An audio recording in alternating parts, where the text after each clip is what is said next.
जय श्री कृष्ण। मैं हूँ मुनि शुक। क्या कोई कचरे में भी खीर डालेगा? होता क्या है, इंसान को लगता है मुझे कुछ ज्ञान प्राप्त हो, कुछ सदुपदेश प्राप्त हो, कोई ऐसी बात पता चले जिससे मेरे जीवन के दुख मिटें, मैं भी कहीं उज्जवल जीवन जी सकूं। इसी बात को लेकर एक कथा आती है जो मैं आपको आज सुनाना चाहता हूँ।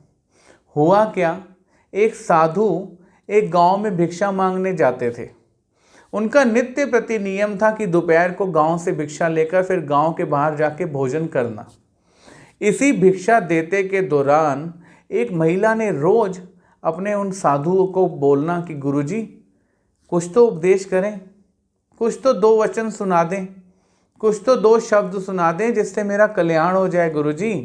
गुरुजी ने रोज उसकी बात सुनकर अपनी भिक्षा लेनी और चुपचाप निकल जाना।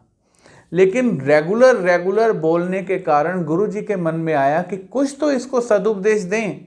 तो कैसे दें? आज किसी व्यक्ति को सीधे सीधे तो हम उसकी बुराई का ज्ञान नहीं करा सकते। शास्त्र कहते हैं, गुरुजन कहते हैं कि एक व्यक्ति को सीधा कटाक्ष करके बोलना कि आप में ये कमी है, इससे बढ़िया होगा कि आप कोई ऐसा तरीका निकालें कि वो अपने आप समझ जाए मुझ में ये कमी है। और अगर आपने जीवन में कहीं किसी को ये रियलाइज़ करा दिया ना कि मैं वाकई गलत मार्ग पे हूँ, तो इससे बड़ा कोई पुण्य नहीं है। यहाँ गुरु जी ने शोध किया कि कैसे मैं इस स्त्री को कोई सदुपदेश दूँ जो इसे बुरा भी ना लगे और ये अपने जीवन को सतपथ पे लाने की कोशिश करे। गुरु जी ने क्या किया, जब अगले दिन भिक्षा मांगने आए तो अपने भिक्षा के पात्र में पास पड़ा कूड़ा करकट उठाकर अंदर डाल के ले आए। अब जब भिक्षा मांगी और ये स्त्री देने आई तो इस स्त्री के हाथ में खीर है। तो जब भिक्षा पात्र देखा तो उसमें कचरा भरा हुआ है।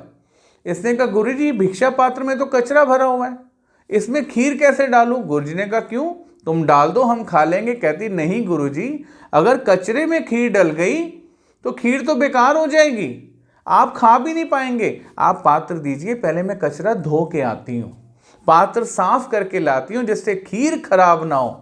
अब ये गई, इसने पात्र गुरुजी का धोया, उसमें खीर देके श्री कृष्ण अर्पण करी। गुरुजी को बोली गुरुजी आज तो कुछ सदुपदेश दे दें। गुरुजी ने कहा पुत्री, इससे बड़ा सदुपदेश मैं तुम्हें नहीं दे सकता। जैसे कचरे भरे पात्र में खीर नहीं उडेली जा सकती, वैसे ही संसार के विषय रूपी कचरे से भरा मन कभी भी ज्ञान और सदुपदेश का पात्र नहीं होता।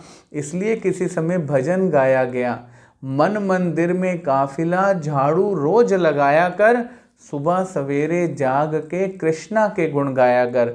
अगर आप कहीं सदुपदेश, धार्मिक प्रवचन, कोई सत्संग, कोई श्री कृष्ण चिंतन अपने मन में धारण करना चाहते हैं ना, तो कचरा रोज साफ करना जरूरी है, क्योंकि कचरे में खीर कौन डाले।